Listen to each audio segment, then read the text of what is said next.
Yeah, exactly. He's playing the game. Yeah, but he's with Susie. Yeah, but he's playing a game, which is but what he's with Kris is doing. Susie. He's playing a game against someone else. Yeah, which but is he's Kris. with Susie. On this Deltarune survey, over 2,000 people rated what they thought about 100 Deltarune theories. My co-host and I have ratings along with text responses and old theories just to look back on. Which theories were liked? Why were some theories even made? What did they think about? For all the other times, we've talked about theories from before chapters 3 and 4. But I made a new survey that included theories from the new era. Now we have a new batch of theories to worry about that we need to talk about. The interesting thing about this new chapter in like these theories is that it didn't exactly do much with like these theories. It didn't exactly debunk or confirm a lot of things. A few things it did, but overall, not really. Yeah, I think chapter 5 definitely gave us a lot less answers and information that people thought it would. The only big mystery that got really answered would be like the origin point of the shadow crystals. That kind of feels like the only one, but we didn't really have shadow crystal theories on this because this survey was a lot smaller than the last one. It didn't cover literally every theory under the sun like the last one did. Yeah, but we did talk about theories like that in the previous videos, like the shadow crystal theories and the secret boss theories video. So you can go check those out. And Chestnut literally suggested this broken dreams theory. So some of these theories have been on the previous survey, so it'll be interesting to compare them and also see which ones became true. There was a lot of popular theories that were carried over. The point is to collect both data points and see how it's changed over the chapter releases. Yeah, sometimes it wasn't necessary with stuff like chapter locations because most people were kind of focused on chapter 5 and not really like chapter 6 and 7's location. First, we're going to go through the theories from the first category. Unsorted theories that we didn't put in any specific categories, more general. Kris will lose a hand/arm. This is the first theory on the survey. It did pretty well. I thought it was a decent thing to start off with. Yeah, it's a pretty straightforward theory, pretty well agreed upon. It scored an average 7 and 8, so most people are fairly positive about it in the sense that they believe it will happen. You can look at the graph again, that it's mostly not surprised, less so that it would be like good or preferable, which makes sense. We've already talked about this a little bit in the Secret Boss theories video. It was a new theory in the era, so of course we talked about it there because it was like retrospective and we talk about like the shadow crystals and what that dialogue mean. It seems to be like a sort of motif. It's symbolic. We have like Caddy's dad not having an arm. We have like Birdley hurting his arm, you know. It's Toby inserting his like own issues that he had with his wrist, you know, like his chronic wrist pain and stuff. Yes. Yeah. The only real hint at this we had was like the one shadow crystal dialogue, which could definitely be interpreted in a bunch of different ways. But then 3 and 4, there was a lot more mentions of something like this, specifically in regards to Kris with the 1225 room and the gumball machine. Noelle and Susie talk about a character from like a movie getting their arm chopped off and like the severed hand doing something. So there was just a lot more mentions of something like this happening in game. Yeah, people point this out, that it's symbolism in the text responses. Another thing people said in the text responses was that this might only happen in the weird route. Some people don't think it's going to happen in the main route, so that's one thing to take note of. That's also not too unlikely that this is something that'll like maybe only happen in the weird route. Also talked about that earlier, about it showing the worst possible future because of like the Tenna dialogue you can get before him even being destroyed. It has plenty of setup, but it's not like overwhelming amount of stuff compared to something like Death Knight. So it's like you have most people kind of saying not surprised instead of simply just good or preferable. Asriel is dead too. This is a follow-up theory to Asriel is dead from the previous survey. And this is also a theory made by Jaru. Both of them are. When we talked about the original in the Ralsei video, it was recorded before that video came out. And we managed to predict it. It's really funny. It's really weird. Yeah, because like technically this was a theory on the original Chapter 2 survey list with the whole guess is the player's soul. Oh, yeah. Because that was on the original survey. Yeah. You know, got very, very low ratings. Yes, I wonder why. In the original, it stayed mostly pretty focused on Kris and the red haired headband. It's like Ralsei's the red haired headband and like Asriel's dust too. But in this one, it's like Asriel's the night and Des is the soul. You have these two new things here, and it kind of confused me. So this is how the theory works, right? Asriel is Ralsei, right? Ralsei is a Dustner of Asriel. Also, Asriel is the knight somehow as well. And then Des is the player character. Des's soul is the soul we're controlling, or Des is like took control over Kris's soul or something. That's what the theory is. Every action performed by the player is actually being performed by Des, which means Des did the weird route.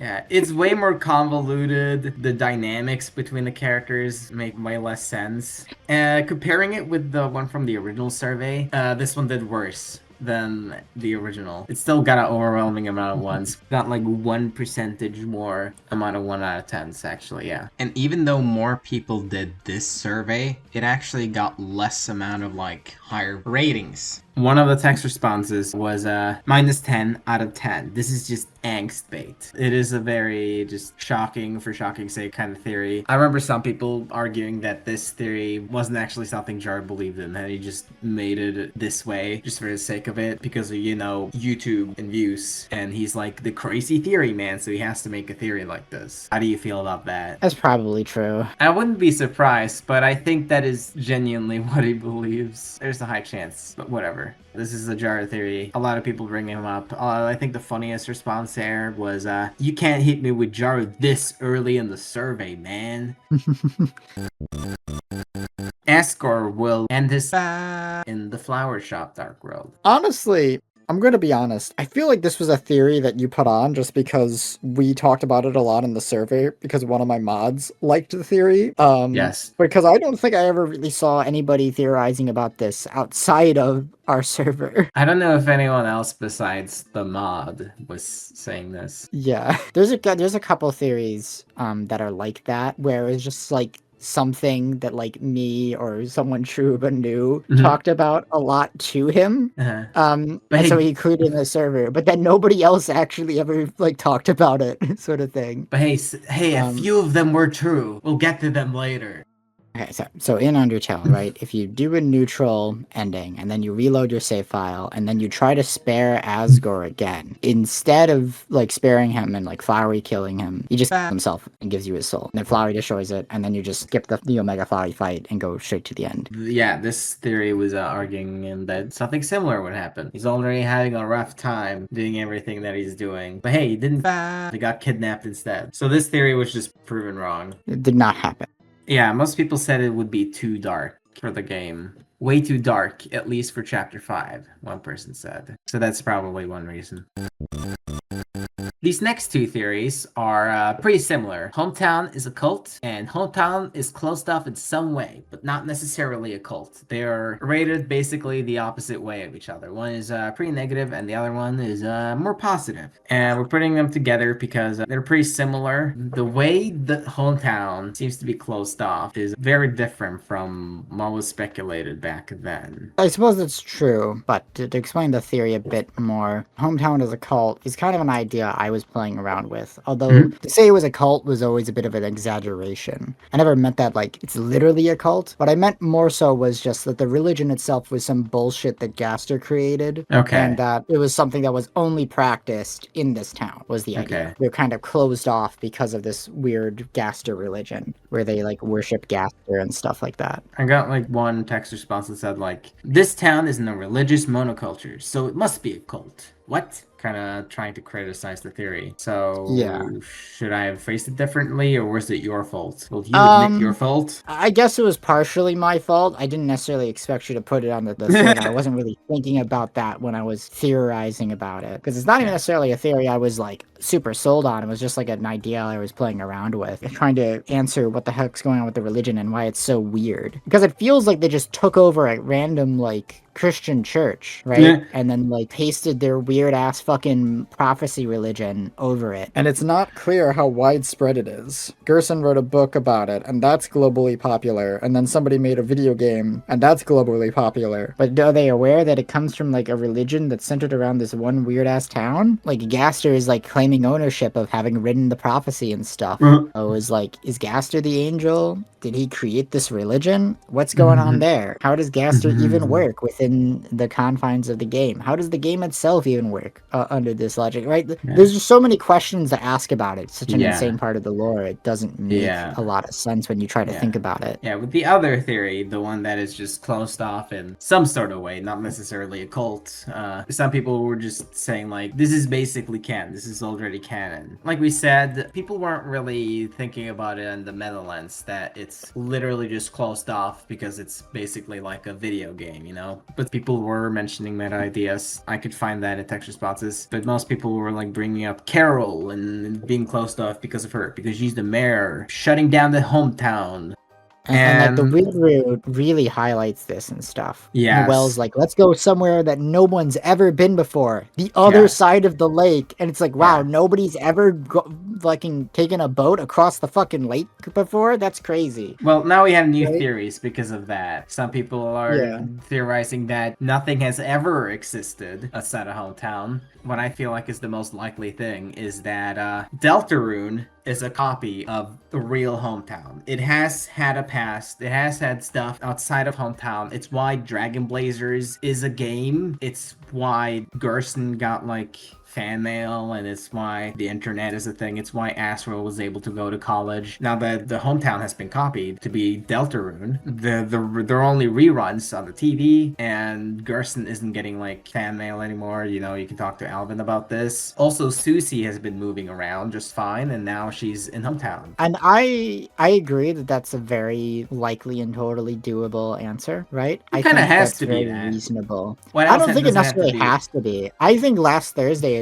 where the whole thing was just fake and all the backstories are just made up by Gaster. I I feel think like that could would be totally lame. be plausible. It's understandable to think it's lame, but like from a meta perspective, I can totally understand why Toby would go with the Last Thursdayism approach, because that's just how all stories are written. And if the whole thing is that Deltarune is a meta commentary on how stories are made, then having it function entirely off Last Thursdayism makes a lot of sense. And it would also work with the fact that the game starts on a Thursday, you know? So Last Thursdayism is like also just as plausible of an answer. But why did he add those lines about Gerson no longer getting like fan mail, like that's just stopping, and the reruns too? Why is that there? Why is that there if it's Last Thursday? I'm not saying that your theory isn't wrong. I'm just saying Last Thursdayism is also like a valid theory. Yeah, sure, but I'm just trying to argue I would say, how exactly that would make with sense. your theory specifically, I do want to, maybe make it better for some people. Probably not that many, but like, if you played Kingdom Hearts 2 in the past, right? The opening segment of that game, you're in like a fake digital like Traverse town that like a guy made, and then like. And so the only like real people in the town are like the player character Roxas and then Axel, who like hijacks and like enters into it. So the Axel equivalent could function like Sans, right? Where Sans is like one of the only real people in the town, but he knows it's fake and digital because he's like, works with Gaster and stuff. And Gaster could have theoretically made the Deltarune world copy, maybe an Undertale even potentially. That also kind of ties back into Last Thursdayism. It's complicated. Who knows what's going on? Either way, there's a level of artificiality to the whole Deltarune world. And it's scary. It's very scary. The Weird Root scared me. It's freaky, and I'm scared.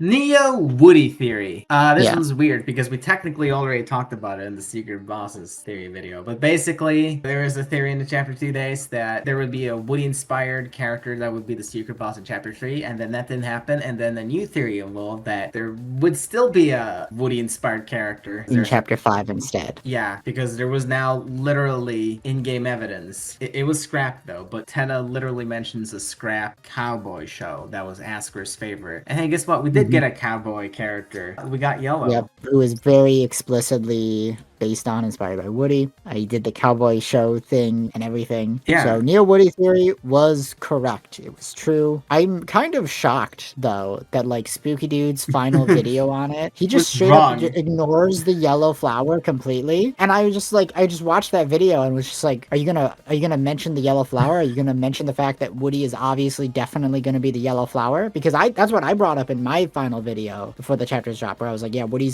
theory is going to be true. What And it's was the specifically going to be samurai the yellow theory? flower, and he's going to be a mini boss. What even was That was that? I didn't That was a watch different it. theory. But Because because this was on the previous survey, we get to compare them. And I guess it did do better. I've seen some amount of arguments of like, was Woody theory correct or not? And I would say the version of Neo Woody theory that I was always arguing for, because I was always arguing that, oh, it's going to be the yellow flower and he's going to be a mini boss. I said that like repeatedly. I would say Woody theory is true because there is a Woody inspired character in the game. So Yeah. yeah, it did do slightly better on the previous survey. I gave it a Yeah. 10 because there was like literally in-game evidence and like it's already a pretty funny theory and like wanted to be true because it's fucking funny. It's not true in the way we expected it to be, but it's fine. I like it. I like yellow. He's one of the best flowers. He's so fucking funny. His fucking Yes. bit was so funny. I really liked yellow. I was very satisfied. Very important to note though that this does confirm the idea of what the mic room was actually about. It was meant to Yes. highlight things that were actually correct, but they were wrong about it being about Mike. Tenna's real, but they're not Mike. And Woody's real, but they're not Mike. And Friend is real, and a cat, but they're not Mike. Yeah, the whole point was to highlight fan Yes. theories that were correct, but they were wrong about the Yeah. fact that it's about Mike. One of the text responses I found said the opposite, that the mic room deconfirms it. Rick and Morty, Sans and Papyrus. Oh, this one didn't do Yes. that. Actually, it's Yeah. pretty all over the place, but mostly not too great. I think the naming it Rick and Morty theory probably hurt it, because this was just some stupid name that I gave to it, but I never like made a video about it or anything like that. I considered making a video about it and then I just didn't bother to. But what this theory is the theory that Sans and Papyrus are not originally from Deltarune, they're from a different dimension, and then they dimension hopped to Deltarune. And, and then at the end of the game, they're going to dimension hop to Undertale, and then their dimension hopping device, their Rick and Morty portal gun equivalent, gets broken, and then they get trapped in the Undertale dimension. Basically, the idea is, since they already have a dimension hopping device, and we know they're going to use it at the end of Deltarune to go to Undertale, that means they must already have it, and must have dimension hopped into Deltarune first, probably. Well, it It's hasn't called Rick and been... Morty theory because the idea is like Sans and Papyrus are like Rick and Morty, And they're a pair of characters. Yeah. And it doesn't seem like it's been confirmed or not, so we're just gonna have to wait and see. There is new evidence for this though. You can interact with Sans and Papyrus' house in the weird route specifically. Oh. And Susie will mention it's just like, this house is new, right? I don't remember what was here before. Right? That's what she'll say and stuff. And we know that Sans and stuff moves into town right before the start of the story. And he's got some weird teleportation stuff going on. We see him do it. And so we know he's connected to Gaster and stuff. So there's a lot of weirdness with Sans. One of the text responses said, would rather him just be originally from the Deltarune universe. It'd make his Undertale character more compelling, I feel. It's probably from the angle that he came from there and now he can't go home. The things he says in the genocide route, his Megalovania battle. Whoa. There's another theory on the previous survey. Third world theory. It's that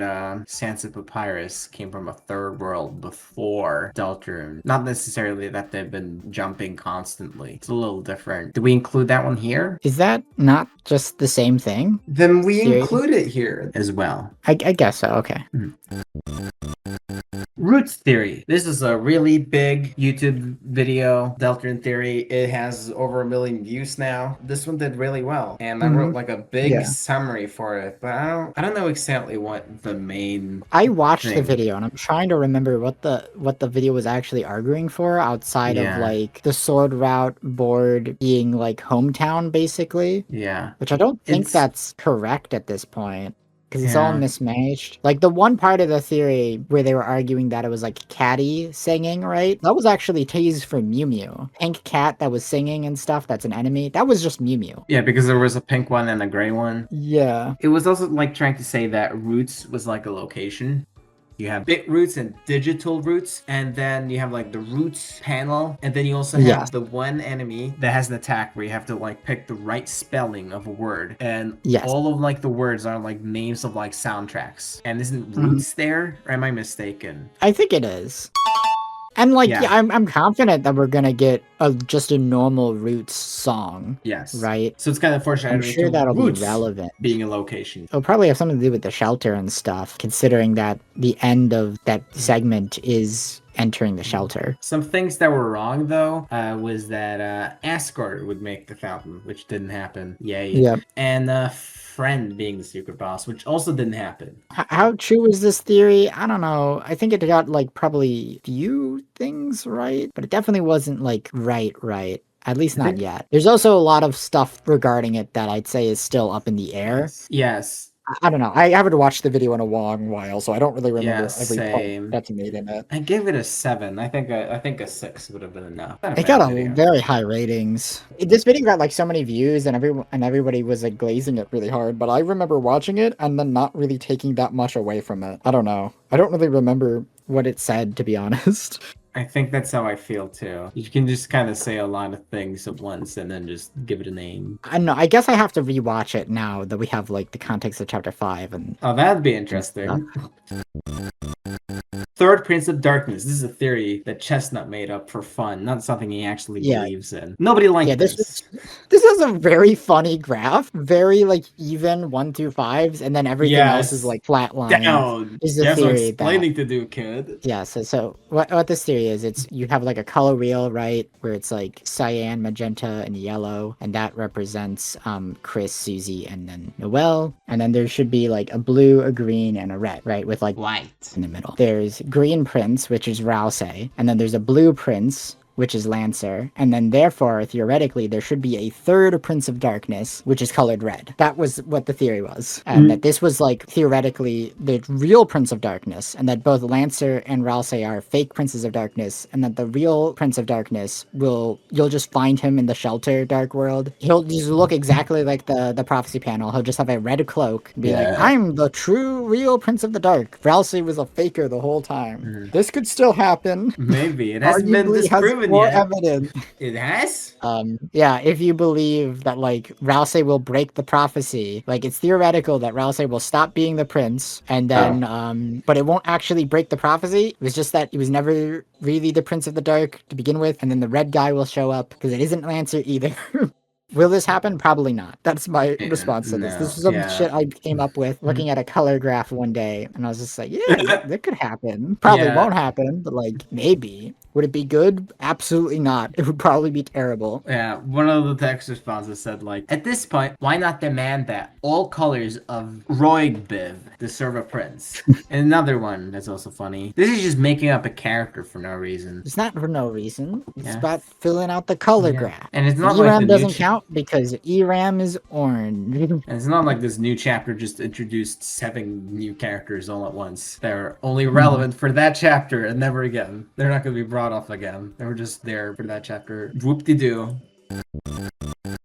Speaking of colors, green Gaster. Look at even the chart is green. How fitting. Okay, I don't think this is a bad theory, but I'm surprised it did overwhelmingly positive. Like this many people gave it 10. It's surprisingly popular. Yeah. You know, he's like green and in between or something like that. Yes, you have the color combination of like red, green, blue, that you can find that a lot of different places, with like green being in the middle. And I'll just show some on the screen. Like Chestnut said, it's green in between. Gaster's room is like in between, like 2 different rooms, and sometimes it'll just not be there at all. So it's in between there and not there at all at the same time. Has this become more likely? Do people care about this one still? I know there's a different theory people care about now with Gaster, but do people still care about this one? I never really followed along with the green Gaster theory. I do love that it got 666 10 out Oh of my 10s. god! Exactly. That's amazing! Oh my god, I That love is that. amazing. That is an confirms amazing it's gotta be coincidence. true now. Oh my It's god, gotta it's be gotta true be now. true. Holy shit, I didn't realize that. Okay, I'm a believer now. It's gotta be. That's a sign from God. Okay.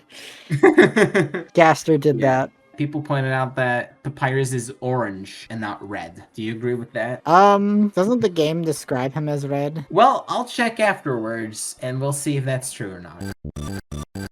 For a skeleton character, this is something I made up on the spot because I was like, wait a minute. Because on the previous theory, it points at the rank doors in chapter 3. But the S door, they kind of forget about the S door because it has its own room. But what if this door represents a 4th skeleton character? You also forgot about the Z room, so technically there should be 5 then by this What color logic. is that? What color is that door? I don't know. I never seen it. I just know it exists. Well, we'll figure out what color it is. This is not a real theory. Yeah. People didn't like it. Yeah, like one person said, this isn't a real theory. Yeah, I made it up. There's a lot of important theories that didn't make it onto this list, but you made sure to include this one. What theory? Well, I guess we'll briefly mention them later. And some of them had been there before. Another funny text response. Good if the skeleton is Forgotten Man or Grandpa Semi. Remember Grandpa Semi? Yeah, I guess so. I guess that's a decent logic. Yeah. You mean 6th? You forgot Baby Bones and Dirty Brother. Can't forget about Dirty Brother.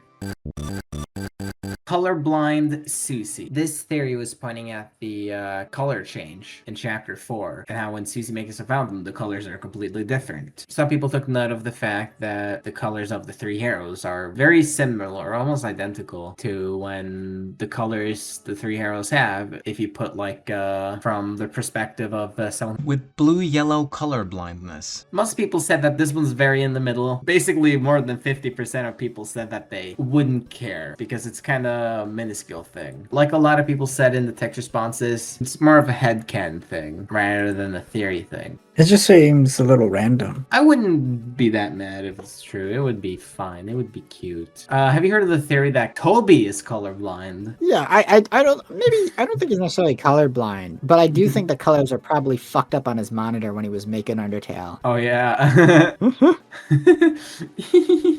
Yeah, we can show some examples of that.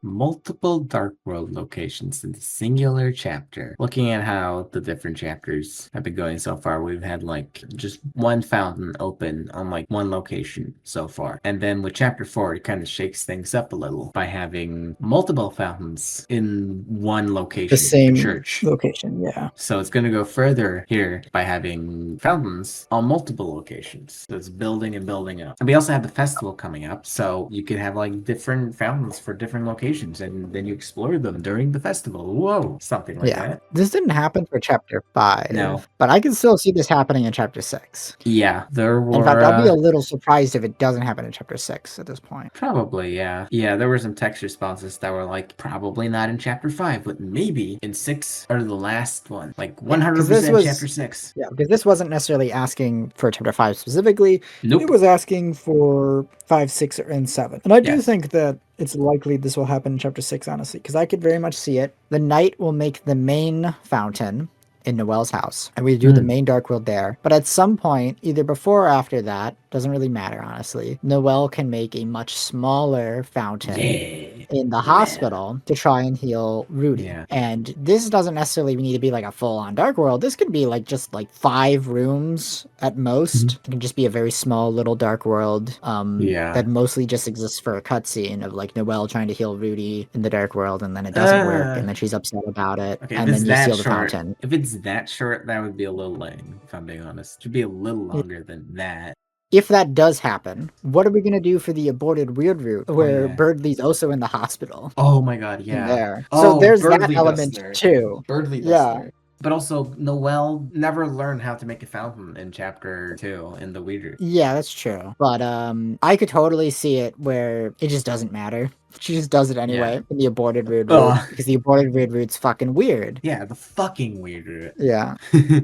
Yeah, and some other text responses were saying that there would be pacing issues. Not sure if I would agree on that. Yeah. Like, the first time around when I played chapter 4, I felt like there were structural issues with it, but those weren't really issues. That was just the game subverting the formula it had been setting up so far. It does feel a little weird, though, with chapter 5 now, because it's like, okay, chapter 1 and 2 follow a very similar formula. 3 does this like very weird thing, and then 4 is like mostly a normal chapter, but it's definitely not really following the formula. It's definitely still a little weird with it. And then chapter 5 is back to the chapter 1 and 2 formula. It is it is exactly like how 1 and 2 were set up. Yeah. Right? It's the nostalgia chapter.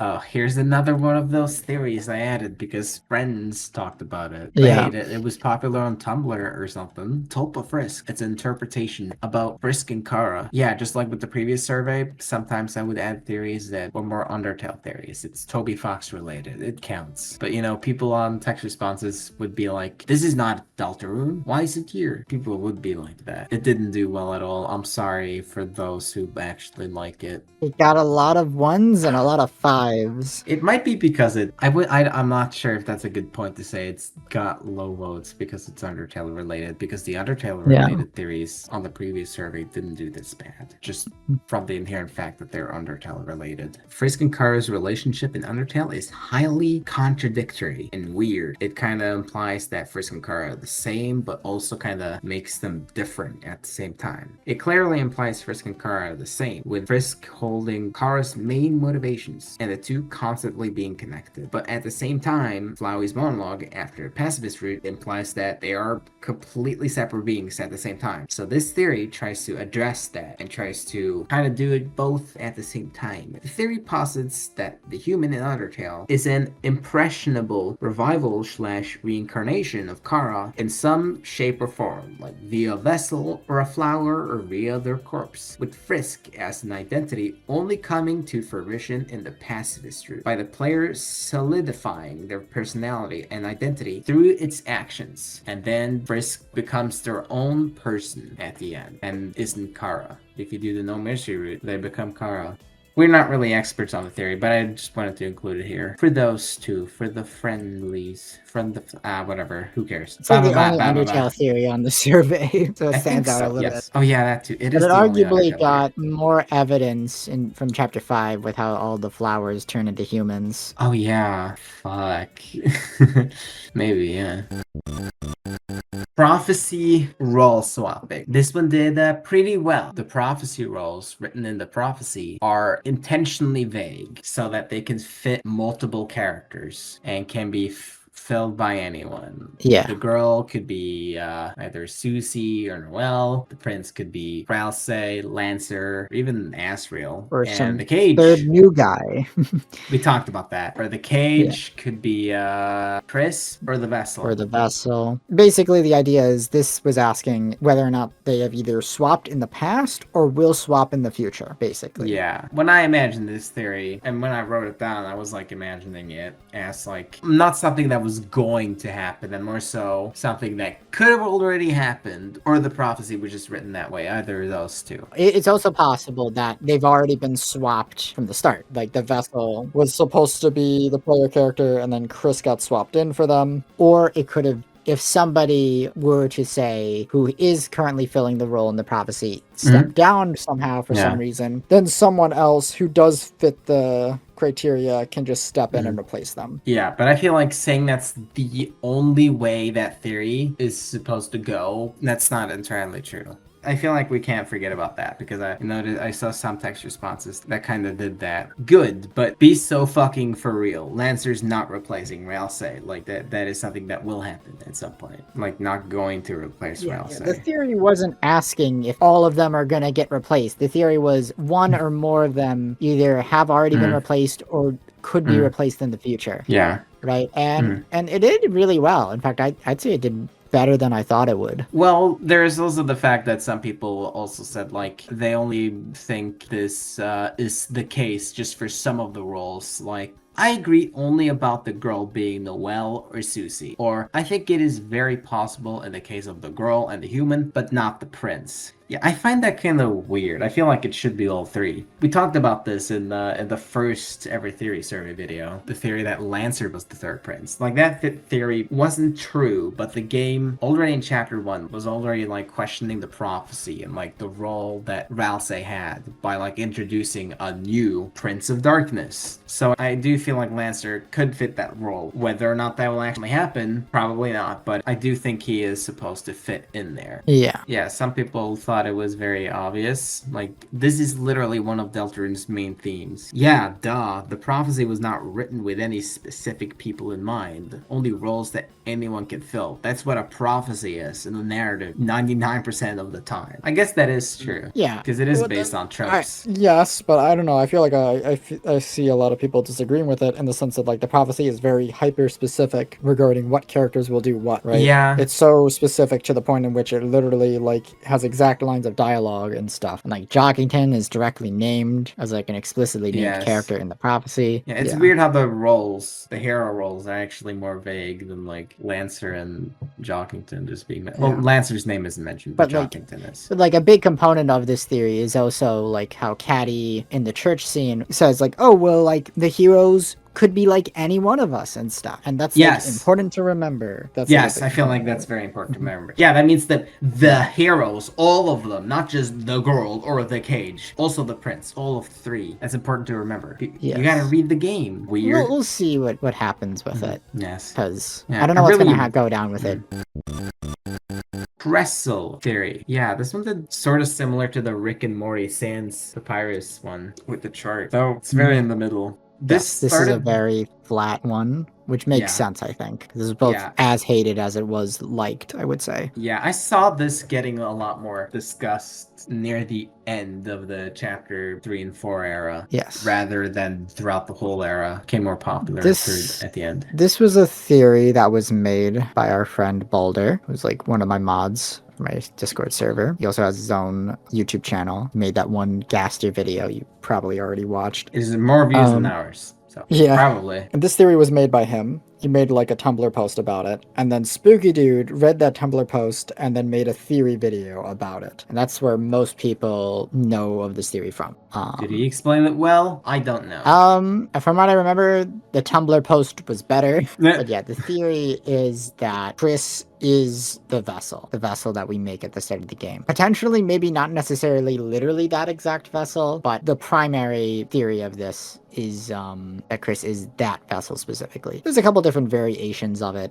Yeah. Like the Goner version of Kris, and Kris was already like alive as a normal human, or like the vessel is like a copy from Kris originally, you know, something like that. Like it's a body snatcher situation, which I think could make a lot of sense. We also talked about a theory that Kris is just a vessel in the Kris video. It's a little different. It's a more refined and nuanced version of the Yes. theory. Yeah. Yes, it did a little bit better, this version. Yeah, 'Cause that one and did, I'd say pretty negatively. I've definitely been more open-minded to this theory now. I would say I think it's probably true on some level, at least, is what I'll say.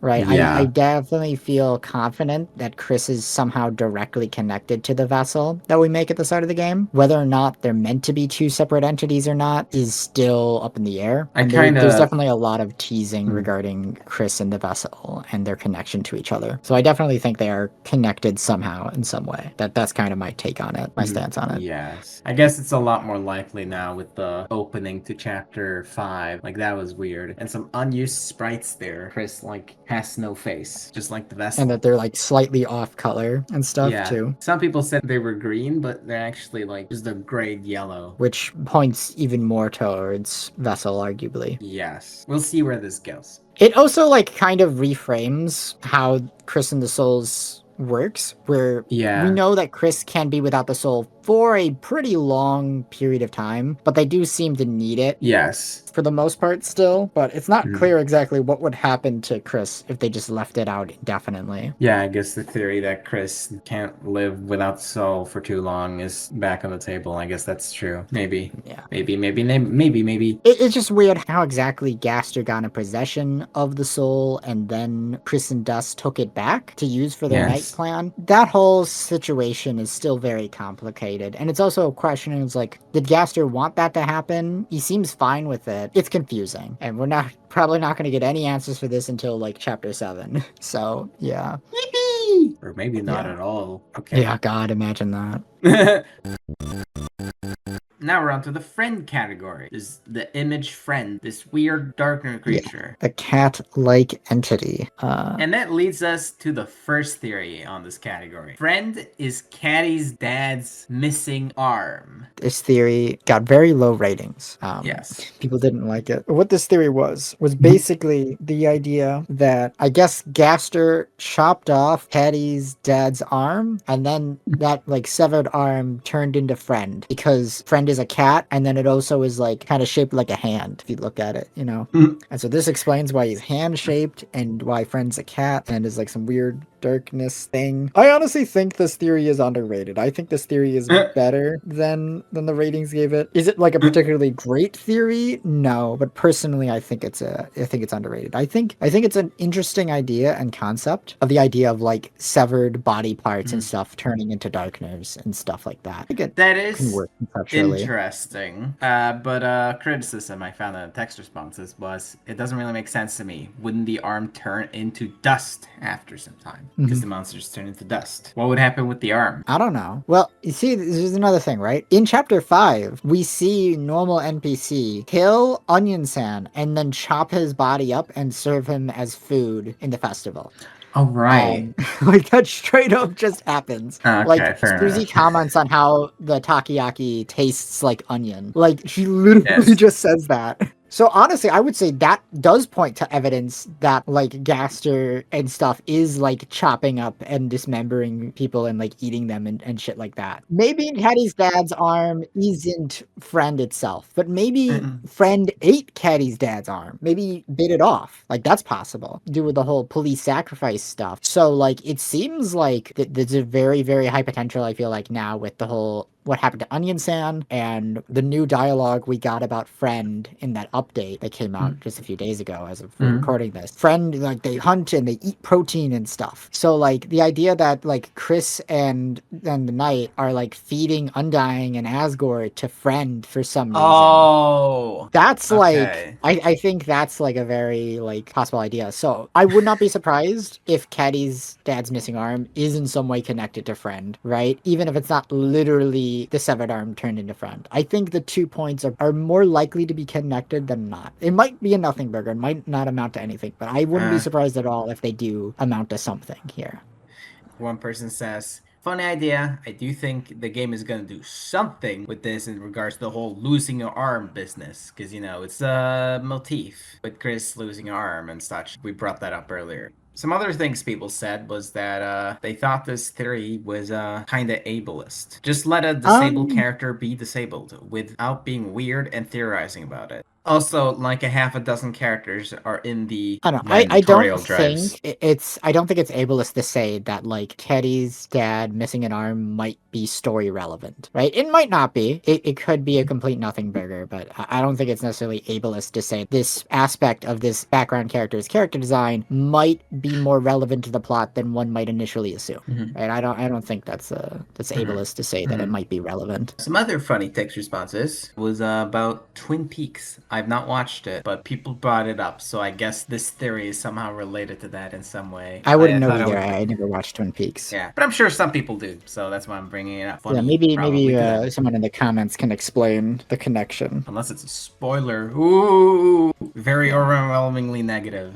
I think it's just a little too absurd. Because like we also don't know why Caddy's dad is like missing an arm. He might have been born that way, or he might have lost it somehow, but we don't know, right? So because of the fact that we don't know, I think it's reasonable to maybe theorize that maybe that's relevant to the story. It might not be anything, but you know, we'll see what happens with it.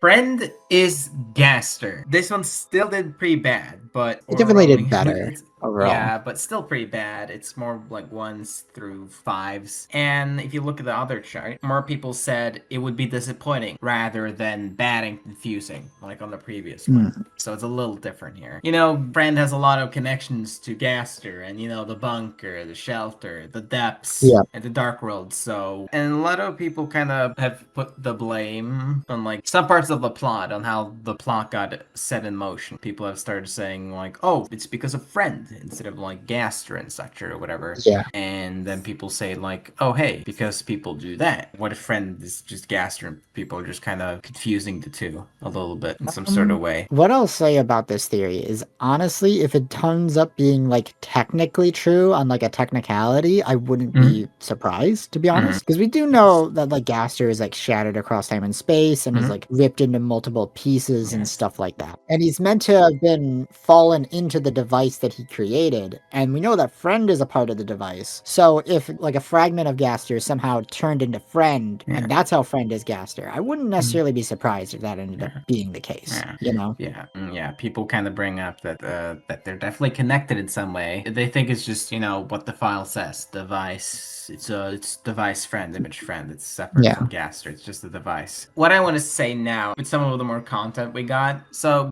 Gaster is a self-insert of Toby as a developer. And you know, we know that Toby has a cat, and he also has added this new room where you like give a bunch of cat toys to these cats. And you know, he also made a post about it on Blue Sky. So it's like Toby's Gaster, then Toby's cat, Kiki, is Friend. What if that's the case? How do you feel about that? Maybe, I guess. I mean, if we're going with the theory that like Friend is functionally just like Gaster's cat or pet cats, then I would say that works. Like, I wouldn't be surprised at all if that is just meant to be the answer. But Friend is also weird in a lot of ways, and it's not clear what his actual origin point is, or if like Friend's origin point will ever be actually explained. Yeah. I will not care if we never get an answer because I'm not like the most super invested in Friend. I don't need to know everything. Some other funny text responses was it would be evil, would be economical. Some other things people said like, I just don't care about Friend as anything but a symbol, you know, it's not like a super deep character. Not that I have anything against that, but some people see Friend as more of like a character or something. You know, in that sense, I agree. Because back before Chapter 2, before Friend became more clearly relevant, for the most part, a lot of the things that people are theorizing that Friend did was just stuff that everybody thought that Gaster did. Yeah, like, that's what I was saying talking earlier. to Devil and talking to Spamton. Yeah, I don't know. But it's like, and then Friend shows up, and it's basically just taking all the stuff that we thought Gaster was already doing anyway. And it's kind of like, why is this thing even here? So it does feel like Friend is just a weird middleman for Gaster, really. That doesn't actually need to exist. You're saying his cat shouldn't exist? That's so mean. What did the cat do? Maybe. Anyway, but as for the theory that Friend is literally Gaster in some capacity, this is another case of, I wouldn't be like too surprised if that ended up being true, but I also wouldn't be surprised if it wasn't true. I'm kind of in the middle on it, to be honest. Like, I could see it basically being some kind of fragment of Gaster through the device somehow. I could also see it just being Gaster's like cat. Yeah, I wouldn't be surprised. It's less likely now for me. Cat and mouse theory. Now we have actually gotten to one that actually did well. Did you watch this theory? Yeah, I do remember watching the Kemi Boy G video. I remember liking it a good amount and thinking it was like one of his better videos. But I don't remember too much of it outside of like Friend is functionally like Gaster's like character avatar that he's using to interface with the world directly. That was the theory, right? It was about cat commands. Friend is a cat command. And that like Friend's tail being the pointed tail and stuff, that's like the mouse cursor and whatnot. Which I think that it's fun. It's cute. Yeah, I think that makes a decent amount of sense. I think it's like somewhat true. It definitely feels like close to the right answer, even if it isn't exactly the right answer. That's kind of how I would say it. Yeah, one thing I was wondering about when watching the theory, when Kemi G brought up like Linux stuff, you know, he said he wasn't like an expert on it, so I was wondering how true is it exactly? And I found like one guy was like, not to put shade on Kemi G or anything, but you know, from the point of view of a long-time Linux user, the cat command idea seemed like a pretty big reach, and feels like something you'd see in a Hollywood movie that doesn't understand how computers work. So I'd prefer Toby avoid that. Wait, oh yeah, because cat commands, you open them to like view files, and you can open like multiple of them. That's why like there are multiple friends, you know, multiple friend enemies. That was what Kami said, at least. Another funny thing, someone said. Starts off really strong with friend is Gaster's point of contact with the world, and then falls quickly with Linux being canon and plot relevant. Yeah, I don't think that's what the theory is saying exactly. It's just more like, hey, it's kind of similar to this thing in real life, but it would be funny if Linux was canon. What if that's what Gaster's using? Since we're already talking about canon emoji, on the last survey, some theories, like 7 Days, 7 Nights, that was a theory by him. Some results were like influenced partially because of how popular that video was. And now here's like a funny little text response that said like, how much you want to bet that Cammy Boy will influence the results of this survey too? That's a funny response, I think. Because, yeah, Cammy's very popular. Yes. That'll happen if it's a popular YouTuber and such. But it's important to take into account. Another text response. It would depend on if friend remained their own character. If it is just fully Gaster, it's kind of lame. Seems like people don't really like the Gaster friend idea that much. That's clear. This feels like reading a YouTube comment written by a 14-year-old. That's a little mean. I don't think it's that bad. Maybe my summary was poopy. Oh no. Another text response said, that would create the meta horror in Undertale. The Photoshop Flowey boss fight and deaths. Psst. Hey, sorry for interrupting, but these videos take a lot of time, so it'd be nice if you could check out my Patreon, or also my Ko-Fi. That also has the function to send a one-time donation. And if you don't have any of those, then that's okay, because you can go to my Bandcamp. All my albums are set to pick your own price, so you can easily just pick a random album and buy that for any price. Or none. And if you can't any of those, then you can always just subscribe. Thank you.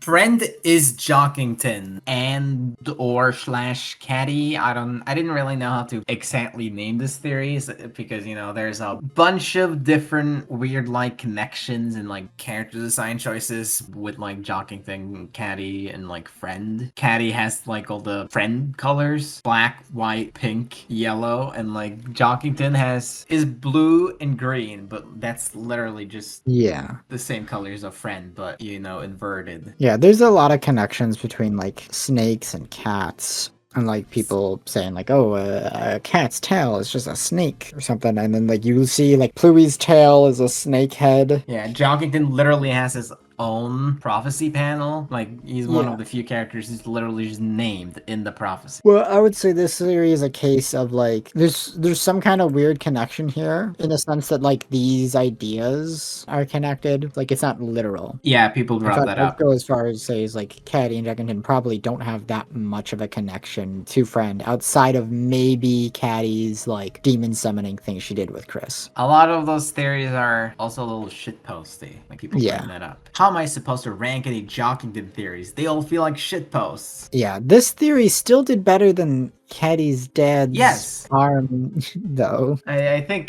that makes somewhat sense just because of all the weird connections that are there. You gotta give it that. Some funny text responses is, I don't think Jockington has teeth to smile which is just objectively wrong. Why do people forget the most basic things? It's in the dialogue sprite. It's right there. He smiles. That's what he does. That's his whole thing. Another funny one. I hate Caddy. I hope they never get any more screen time. And she might not. They got what they wanted. Yeah. Okay, here's one that's kind of wrong. I think Jockington stuff is going to be all a big build-up for a stupid joke, like Chapter 1 cliffhanger. I mean, it wouldn't be as important as the Chapter 1 cliffhanger. Caddy and Jockington have so far done basically nothing. They're very much the potential characters of this fucking game. I wish they did all more. Set up with no payoff. They better be important in Chapter 6. They better do something. They are not going to do fucking anything in Chapter 6. If they actually do something in Chapter 6, I'll be shocked. Yeah, but what if it's like slow burn, you know? You've said it yourself that the game is setting up a lot of things, and you've said that. You know what? I'm changing my mind. You know what? You've convinced me. I'm changing my mind. They will do something in Chapter 6, because Chapter 6 is being set up to be the inverse of Chapter 2, just like how Chapter 5 was the inverse of Chapter 1. Well, maybe not the inverse, but like, you know, they were very similar. Chapter 5 was just Chapter 1 again. Chapter 6, logically, is already being set up to basically be Chapter 2 again, because we're going to deal with Noelle in the Dark World again, and Carol is going to be like a primary antagonist probably, just like how Queen was, just like how Asgore connects back to King. Chapter 2 also was the only time we had a guest light her as like an antagonist as a mini boss in chapter 2 was with Birdly. So maybe if we're doing chapter 2 again, we'll actually get Caddy in the Dark World as like a mini boss, just like how Birdly was. Finally, for once. Yeah, we get to a board weird route. Kill Caddy. Yeah, maybe she'll finally show up and do something. Those are some good points. But just to bring it back to what I was gonna say before Chestnut interrupted me. You've said it yourself that the game is like setting up a lot of things, and instead of like just actually getting to the point a little bit quicker, it's just waiting until like last minute to actually like reveal all of this information. You've said that yourself. Yeah. Right? So it might be Yeah. a similar case with, you know, Caddy having relevance. That was my point. I think Caddy will be as relevant a friend as Mew Mew was. Oh, maybe, yeah.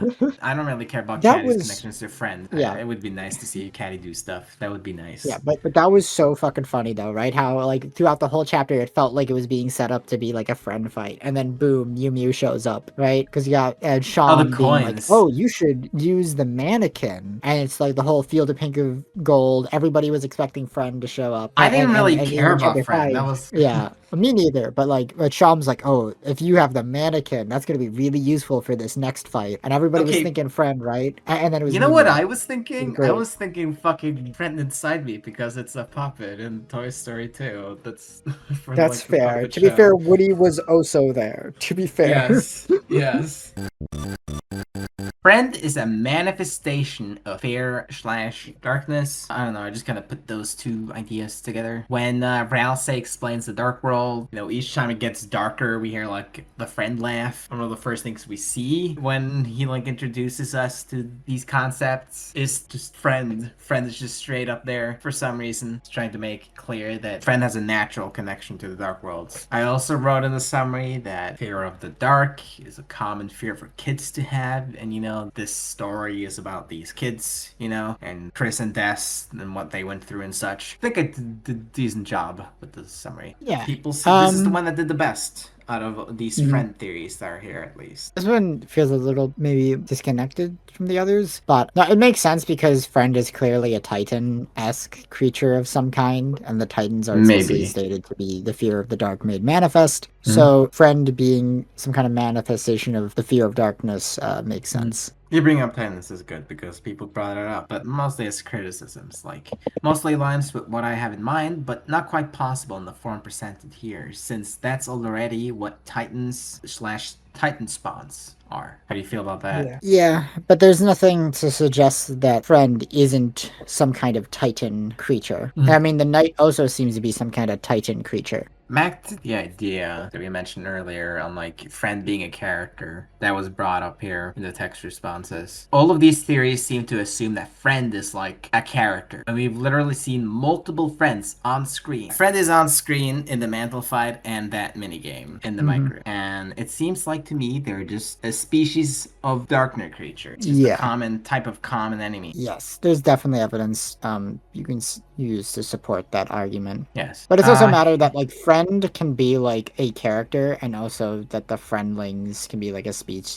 or a hive mind. Yeah, it can be like a hive mind. It could be like its children. Oh, poor children. There's a lot of different avenues where you can take it, where it can be both a character and a species of multiple monsters, you know? Here's a funny text response. Friend is both Caddy's dad's hand, Gaster's cat, a manifestation of fear/darkness given color, and also Caddy in Jockington. Caddy's dad's Mpreg via removing his arm and then dipping it into darkness theory, which I just made up. Yeah, that's a pretty good theory. Okay, well here's an actual text response. They were like asking about a part in the summary. When I brought up like it's a common fear among kids to be afraid of the dark and such, I also brought up like how Des is afraid of the closet in her room, and that's why she has her bed faced away from the closet. I don't know, they were asking if I could like, they could get like an explanation for why Des put her bed away. I don't know if I explained it well or not. But they said, is it because the closet is dark or because the monsters come from the closet? She put glow in the dark Probably. stickers on the closet. I feel like she would have kind of figured out how to deal with darkness already. I don't know, it seems to me like Des was being hunted by Friend. I feel like at this point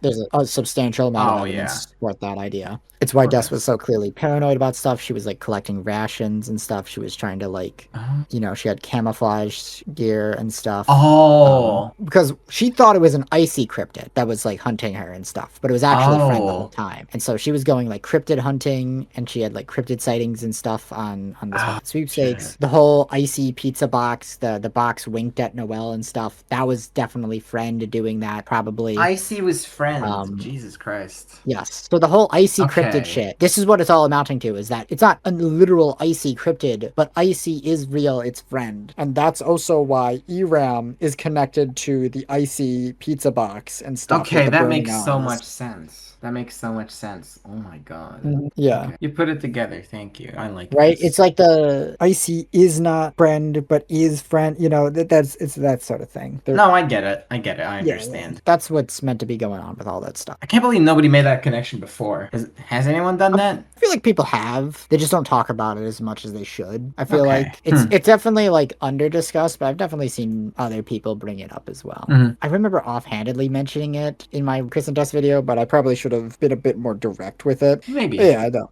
That's it for Friend theories. Just one thing I want to bring up is that sometimes people will say that Friend is not important. Like, Friend is a nothing burger. Honestly, he might still be a nothing burger. Yeah, but I'm just bringing that up because, it is a thing that people say sometimes. Yeah. I mean, Friend could actually just be a very important regular enemy in Chapter 7, and that's kind of it. But, like, it could also be, like, the friends were hunting Des or whatever. Yeah. They're weird darkness creature and connected to Gaster, but they're also, like, not a real character in and of themselves. Yeah. They're just kind of, like, a regular enemy sort of thing. But I like that interpretation, what you explained. It was really good. Now we're on to Shadow Mantle Holder theories. Yes, that's what I'm going to say each time instead of ERAM, because that is also a theory. And that is the first theory in this category. Shadow Mantle Holder's name is ERAM. ERAM is the name of one of the songs. It's the name of the song that plays right before the boss battle. I mean, it almost did positive, but then you have like a bunch of fives. Yes, this was a very unnatural spike in fives. But overall kind of I think it makes sense that people kind of rated it a 5 because it's a matter of like the community has kind of decided to call it ERAM, but whether or not that's meant to be its official name is debated. Because it is just the name of the soundtrack, and so people argue, well, soundtrack names are oftentimes character names, like the Asgore song, right? Yeah, I got one funny text response in regards to that. The knight's name is Black Knife. Maybe it is. Knife Knight could be real. ERAM is just kind of a weird name. It's mare backwards, which is like, short for nightmare, which is like a Link's Awakening reference because like one of the bosses in Link's Awakening is called Nightmare and is very similar to this, and this fight was directly based off that, and the Swanton Sweepstakes was also teasing that because the Swanton Sweepstakes quotes that Link's Awakening boss specifically in it. Some people said it's easy to call this boss ERAM. Like one text response says, "Look man, I just want a better name than Shadow Mantle Holder. It's a lot of syllables all at once."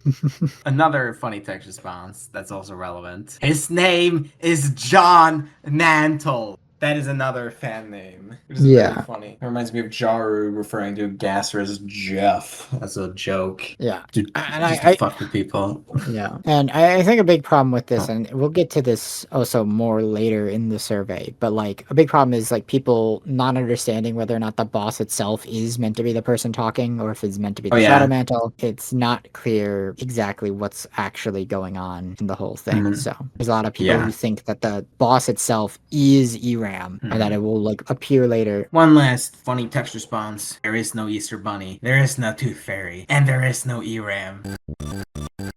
Shadow Mantle Holder is Friend. This one's kind of all over the place. It's more in the middle. Has some more positive votes. This is the one that did the best in regards to the identity of the holder. Yes. I think this is probably correct because I think it makes the most amount of sense overall. Yeah. There's like some amount of debate, especially going on right now, in regards to like how intelligent Friend is. And like we know Friend is a middleman. We know that somebody's like controlling them. There's not necessarily one of them, but we also kind of always knew that they were a group because even the big one that like is in the Ralsei cutscene is like a cat amalgamite thing, and they're on the friend links and stuff. So like them being like multiple entities of some kind was already like a thing. So the idea of like Friend being able to take the Shadow Mantle from Sham and then go and do all this stuff with it, it makes sense. There's a lot of evidence for it, like pink and yellow, like bootleg controller, the Cat Petters controller specifically that you use in order to even play the Mantle game. Friend shows up a bunch of times throughout it. They're in the boss fight. People act like, oh, well, if Friend's in the boss fight, then the Shadow Mantle holder can't be Friend. No, that's I was gonna say evidence that they are Friend. People brought that up in the text responses, like, Friend, how can it be Friend if it's summoning a bunch of friends? How can those be the holder? Does that mean Spamton isn't Spamton? Because Spamton summoned a bunch of Spamtons in this fight. Yeah, Darkners and like Titans spawn little versions of themselves as attacks all the time. That's like actually super normal. The fact that they're spawning little versions of themselves is actually direct evidence that it is Friend. Yes. Because that confirms that Friend is actively there. So like we know Friend is explicitly present right now here. Why would it be another character besides Friend? Yeah, who else would be able to summon friends? It makes more sense that Friend is simply like an agent of Gaster in some kind. Yes. And that Friend is working, maybe not necessarily on their own, but they are doing this, right, in the Mantle game, because they work as like a middleman for Gaster. Adding like a new character ERAM to exist as like an additional middleman between Gaster and Friend, I feel like is kind of weird. I don't think that works well. Like, it's already questionable to have Friend as a middleman for Gaster anyway. To add an additional middleman is kind of weird. Yeah, you know? I should have added that maybe. Yeah, that would have been dumb. That's why I kind of just wanted to be Friend. Actually, or something that already exists. Interesting text response. Hear me out. ERAM is metaphorically Friend, who's metaphorically Gaster's computer. Wait, this is just Trinity theory. This is still kind of hotly debated. With the new text that came out from the Mew Mew update, I saw people both saying that, oh yeah, Friend ERAM is confirmed and Friend ERAM is now dead. Real? Wait, why did they say that? I don't even necessarily know what their logic is. I just saw people saying both of those things.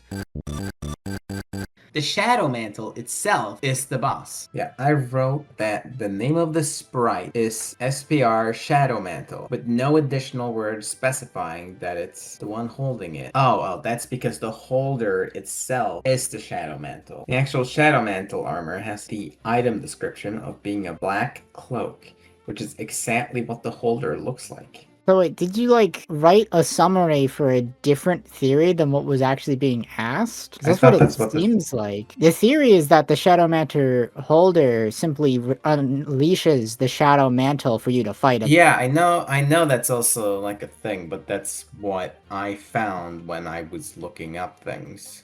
Because with that in mind, it doesn't really make sense, because it's the boss says like moments before the fight, and this Shadow Mantle that I'm holding. So this theory kind of gets debunked in that regard. Okay, the boss itself is the Shadow Mantle because it's literally named that in the files. Yes. And it's very clearly visibly just the Shadow Mantle. Like, there's even, like, art for, like, Halloween or whatever, where you can see Kris wearing the Shadow Mantle that Temmie drew. Like, You know, the point of this theory was that the Shadow Mantle holder is not the boss you fight. Like, that was the whole point of it. Yeah, but when I was looking things up, I guess this is what I found. I don't know, I might have misinterpreted it, but, you know, some people don't read the summaries, and I can check the stats for that, how people rate the I don't think I read the summary for this one, to be honest. I'll just check how people rated this theory based on how much they read the summaries or not, because I asked that at the very end. Hopefully it'll be useful. I hope it'll be useful for me. What do you have to say about this theory? It seems to be the case. Just based on the title, I think it's about as 100% confirmed as it can possibly be, considering that it's just named Shadow Mantle Boss in the files. Yes. And it very visibly looks like a Shadow Mantle. I've seen some people say that you can like like see the Shadow Mantle in like one of the earlier scenes or something. I don't know if that's even true because I didn't see that myself when I played through the Sorter. I don't know if they were like imagining something or if I misinterpreted what they said. But yeah, this theory is kind of separate from like the theories about the identity of the Shadow Mantle Holder. But this one just seems to be true. It's shaped like how mantles are drawn in this game.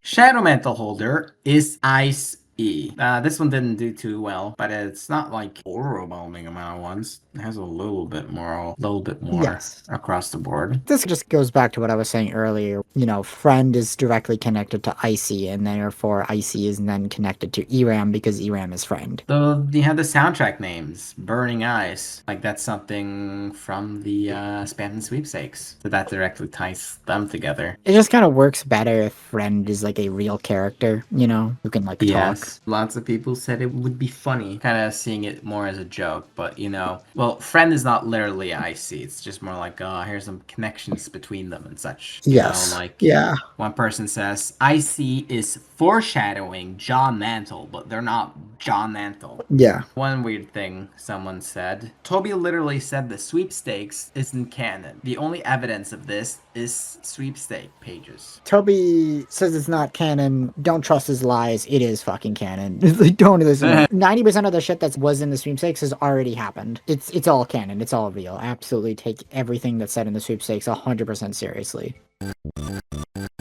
The Shadow Mantle Holder is the red horn headband. This one is pretty in the middle, which is a little surprising, but it is one of the theories that did better in this category. But it's still kind of weird that this is all over the place because this is like one of the theories that people bring up when talking against, you know, Ralsei being the red horn headband because, you know, it's an alternative to what that object is. Somewhat true, but it also just gets brought up a lot on its own. Yeah, that's fair. But all this theory really has is the red horn door, and that's it. You know, the game that literally has a bunch of different things already from Deltarune itself, you know, like Burley, well, the actual weird root. Yeah. You know, stuff like that. Kris, Susie, and Ralsei are literally there. Yeah, I don't think the horror band doorway is that compelling evidence for it, to be honest, when how heavily abstracted that is and how much that's meant to connect to the weird root. Yes, it only has the door. I don't know what else it even has. It doesn't make sense. People sometimes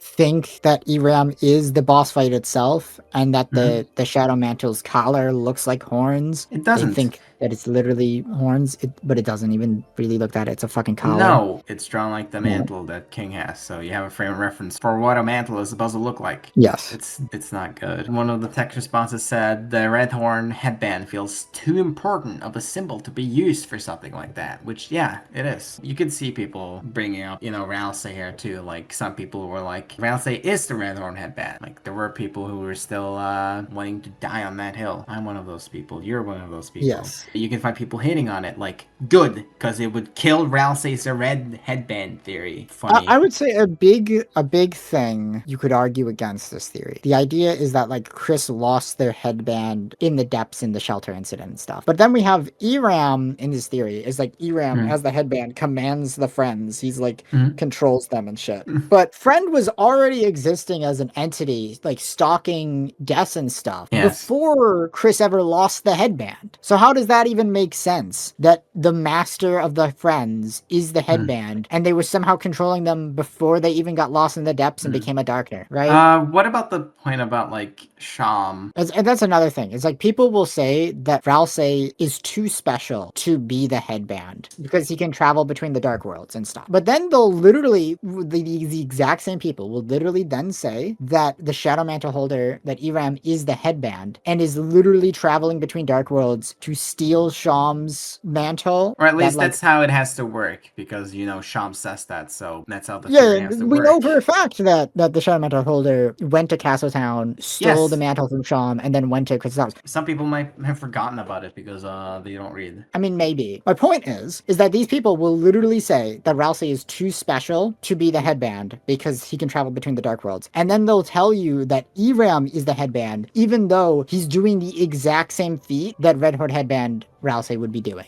Yeah. The exact same feat. And it's honestly something that's even more impressive, because how the hell do you even manage to steal the mantle from Sham in the first place? Sham, who is like super prophecy pills and knows who all the shadow crystal holders are. So they have to be like some insane penumbra bullshit in order to be able to like steal something from Sham, you know, right? Here's a good text response. Why would it hate Kris so much? Yeah. Because, you know, Kris was wearing the headband. So this connection doesn't really, this dynamic doesn't really make sense. Yeah, it absolutely doesn't work at all. It's like, this is not how the headband would relate or connect to Kris. You know how the headband would relate and connect to Kris? The exact way that Ralsei does, where he loves Kris unconditionally and trusts them completely. Looks exactly like what Chris's hypothetical dreamer persona would look like, you know? Because the headband was an item that Kris used to cope with their body dysphoria, you know? It's Anyway, fine. You don't have this to be is that mad over bad. it. You don't have to be that mad over it. This It's is, fine.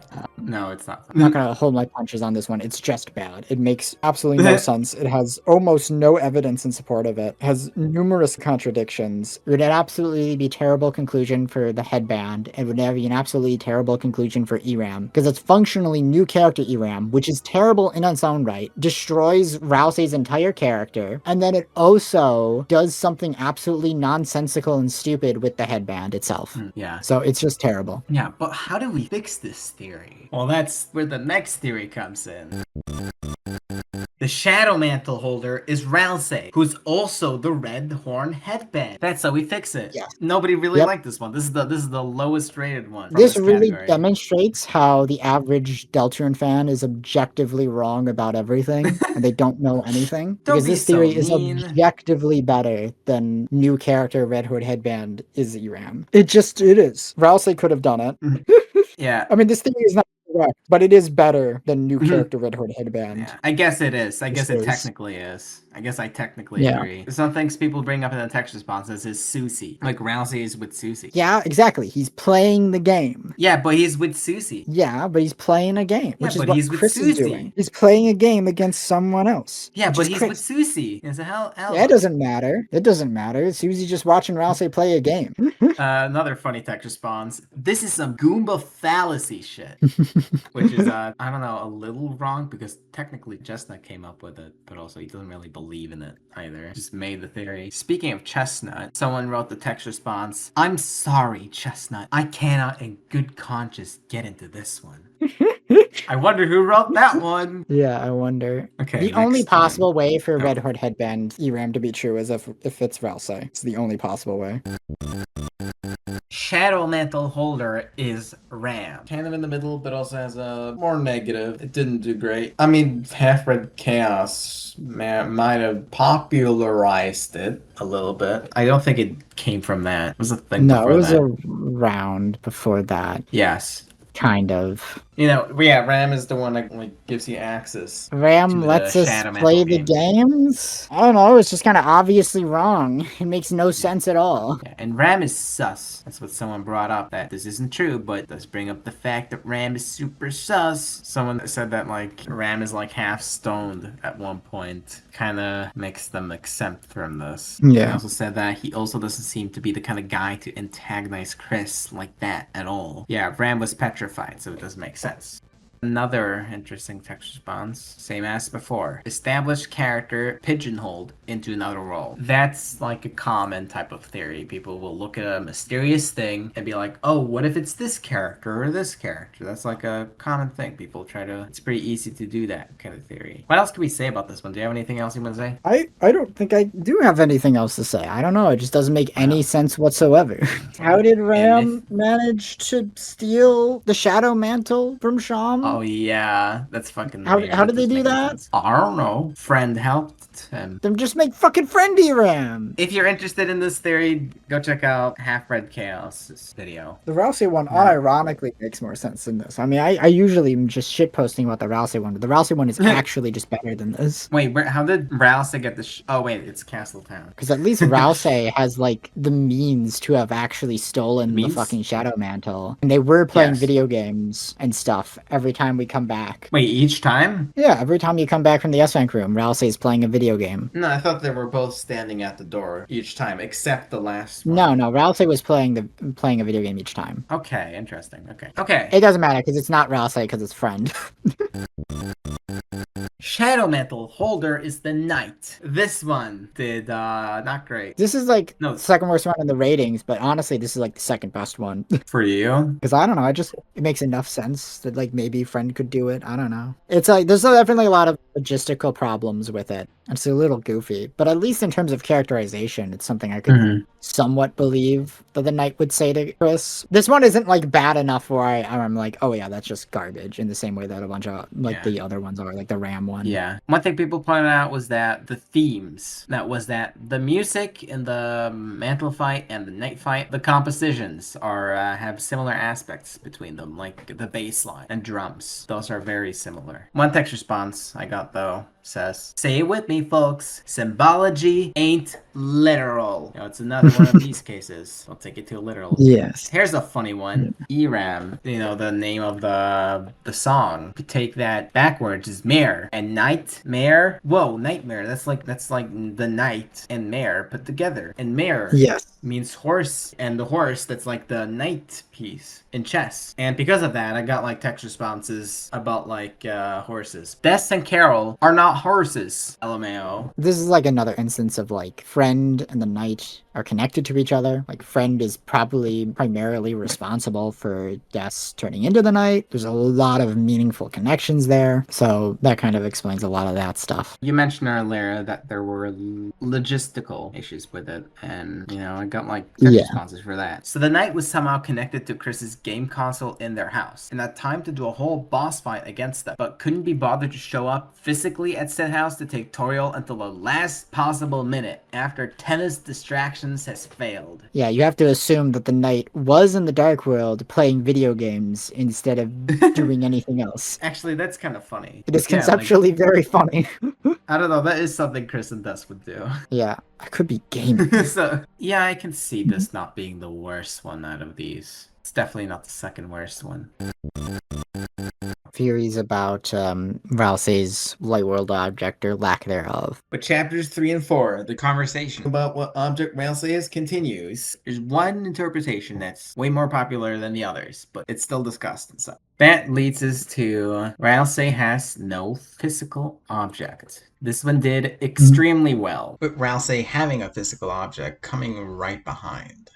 They both did well, actually, but this is the one that did overwhelmingly well. And this was not really the popular theory in the chapter 2 days. It was the idea that he did have a light world object, and it was the red horn headband. You can check those stats from the previous Ralsei video we did. This both does not surprise me that it did really well, because it was like the popular consensus among the community. I'm just surprised that it is the popular consensus among the community, considering that it would be both narratively terrible for this to be the conclusion to this mystery, and Ralsei's basically entire character, and also that it contradicts numerous statements from Ralsei himself regarding what he is and how Darkners work, and also how he actively relates to Tenna being like an item that doesn't have any more use and will get like discarded and stuff. Like Ralsei has this whole speech in chapter 3 with Tenna. Yeah, Tenna, us Darkners, you know, we all get thrown away eventually, you know, it's just our fate, you know, you gotta accept it. You shouldn't like think about how you're gonna end up in a landfill one day, you know. So we can't make them care about us like that, you know. It's bad. Yeah. That's literally what Ralsei says. So him making that statement, because he's applying it to himself as well in that statement. Him making that statement makes no sense if he's not literally an object. If he's meant to be like some kind of abstract concept instead, right? It doesn't really make sense for him to be saying those things.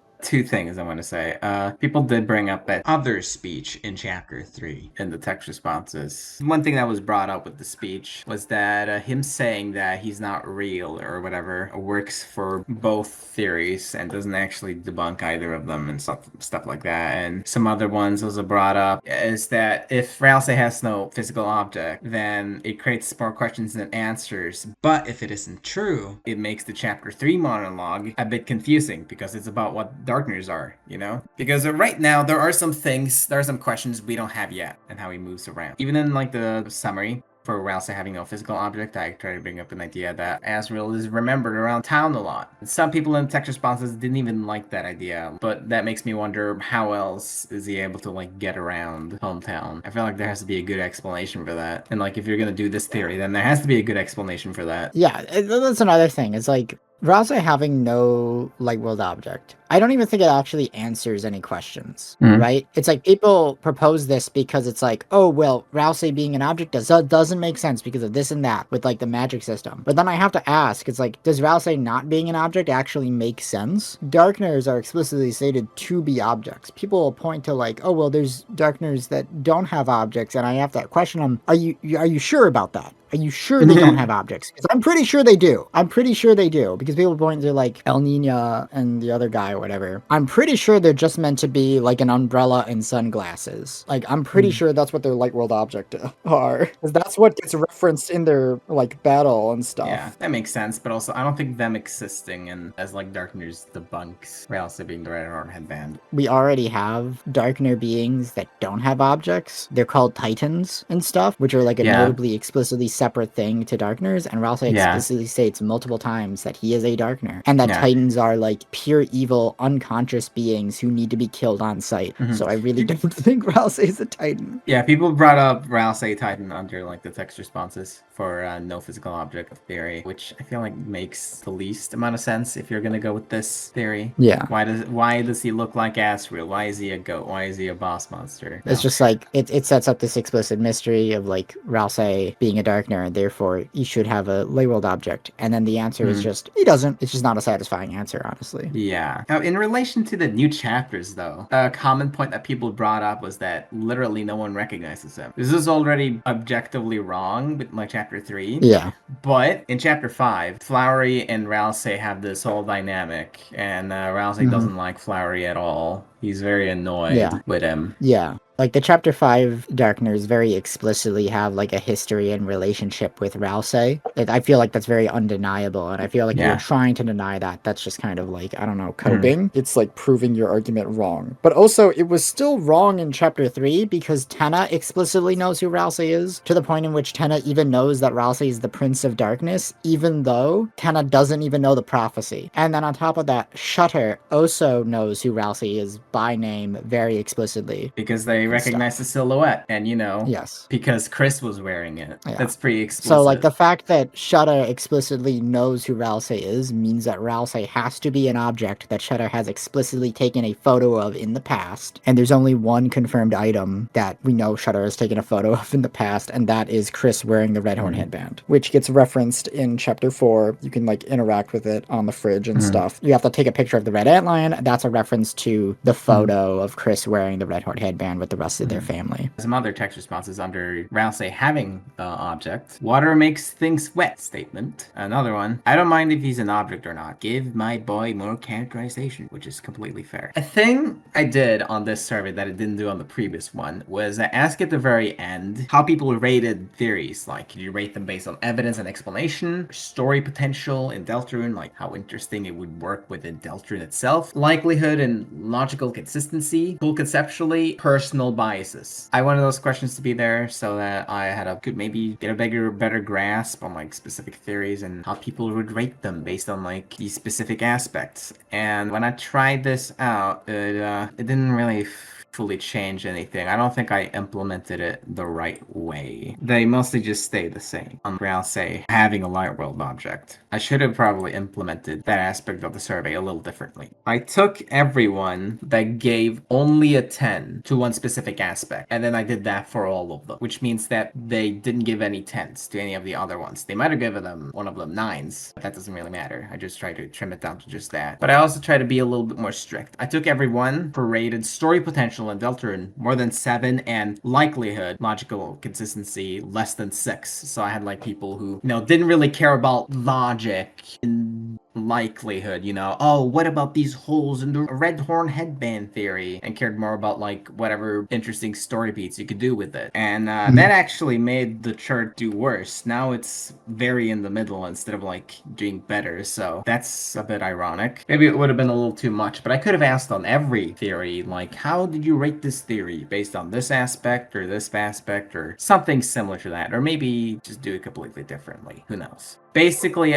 the reason I did this is because, the reason why Ralsei having a physical object is a less popular theory now. is not because of, like, it being bad for the story, but just more so because of, the logical holes Becoming more apparent. that we haven't have fully filled yet in the story. Rather than it like ruining characters and shit like that, Yeah, okay, now I get what you mean. Yeah, because I do believe that the reason why this theory is so overwhelmingly popular is because a lot of people, for some reason, have arbitrarily decided that these unexplained, like, gaps in our knowledge regarding the magic system of how the Dark Worlds work is somehow more important than all of the thematic and character design motifs of Ralsei as a character and like what Darkners are meant to thematically represent in the game. If you want to hear more about this, then we have the previous Ralsei video. It's still relevant. And has some other Ralsei theories too. I feel like it's very important for Ralsei to be an object, because that's what Darkners are. They're objects. And so for the most important Darkner in the game, the literal main character Darkner, to buck the trend of what Darkners are fundamentally, I think would be abhorrently terrible. Like, I think it would be an absolutely train wreck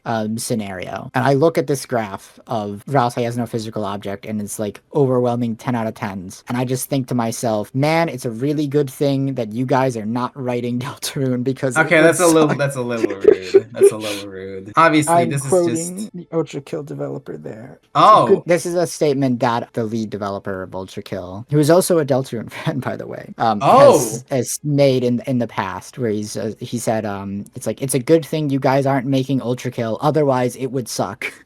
After like a bunch of terrible fucking suggestions on like what to do with the game. That's funny. I don't know. Popular beliefs and such, they kind of change over time with each release. It just kind of happens. We'll see how everything goes.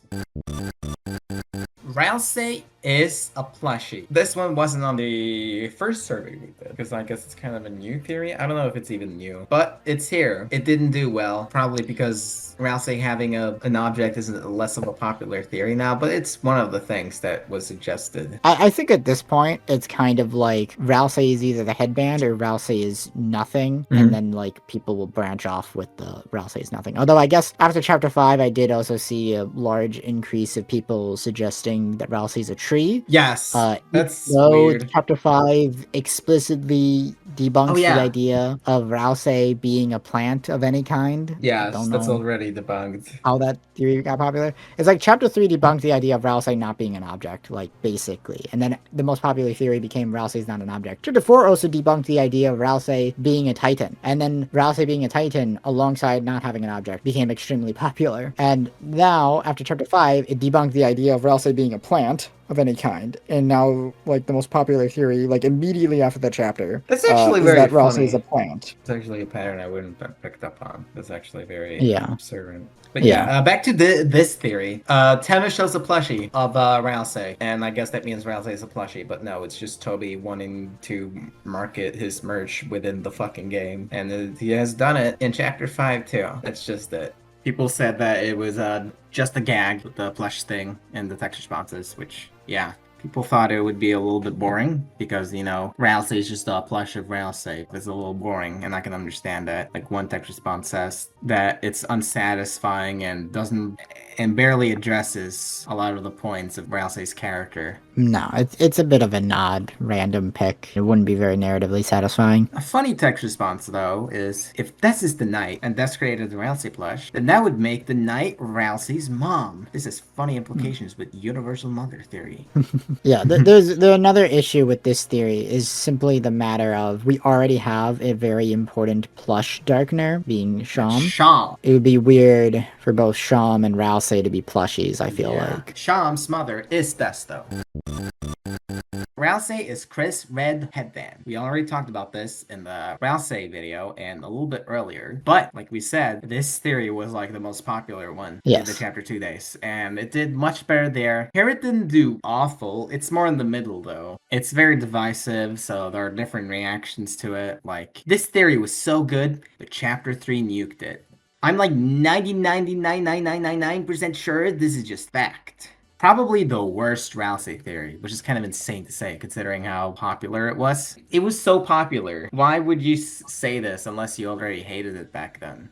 Good story potential, but there's some decent counter evidence. It's in the middle. It's not like doing awfully because people will recognize that, you know, it worked really well with what was in chapter 2 and now they don't really believe in it anymore as much. Yeah, it's just simply a matter of it's still doing decently. It's still holding its ground. You know, it's a theory that is super popular still. It was super popular. It's really the only object Ralsei theory that like has any amount of like people arguing for it at all at this point. Everybody Yes. else is on the no item train as shown by the graph.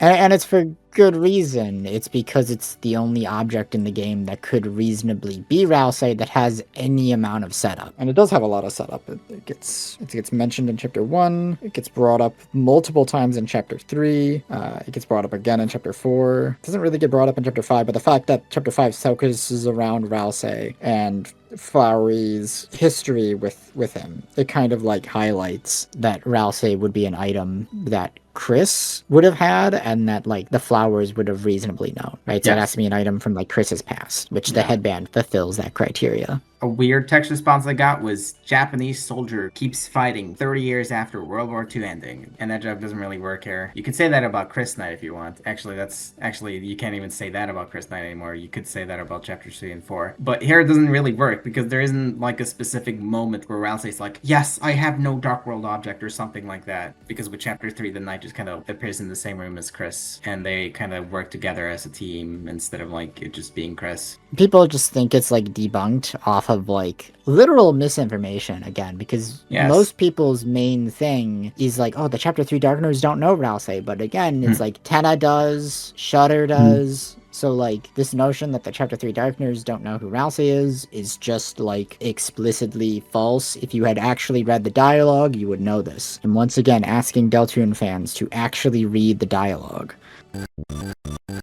There aren't really too many believers of the other ones, but we did include one other one, which was Ralsei is Kris's knight. This one was on the previous survey too. They did basically the exact same. I guess it did ever so slightly better this time, which is a little funny. Nothing really changed here. Nobody really likes this one, I guess. Yeah, it just doesn't really make sense for Ralsei to be an item on Kris's person. Yeah, we've already talked about it in the previous Ralsei video. You can watch that if you want to.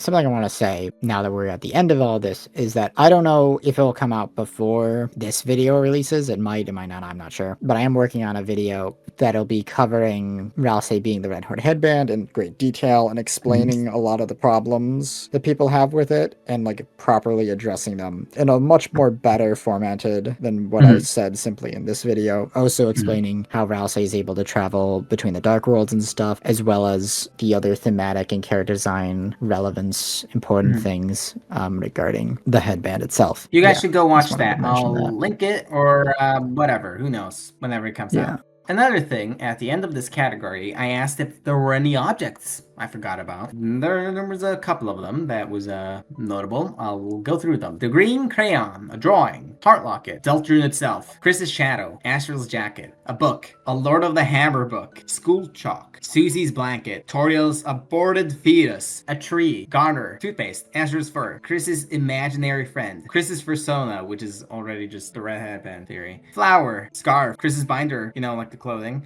Asriel's memory, Titan Spawn, Kris's copy of Goat Simulator. Also at the very end, I asked if there were any theories I forgot. One theory I kind of forgot about, even though I was aware of it, was Ralsei being trans feminine. It's I guess it's slightly more popular now, but I kind of forgot to include it. Whoops. That's the end of this category. We just kind of forgot to put that one on the list. Even the people who really liked Kris Slash don't necessarily think Night Slash is like really stupid or obviously wrong. If you're interested in seeing more from the survey, then check out the videos from specific categories already out within the playlist, or subscribe for more of these, or other videos. Or you can subscribe for our personalities. I guess that's possible too. Who wouldn't want more of this goat? I already have enough of him. No, I'm completely content with this goat, this ba. Well, that's it for me. Check out my Patreon, my Ko-Fi, my other art like music, or Chestnut's channel. Okay, see you later. Bye bye.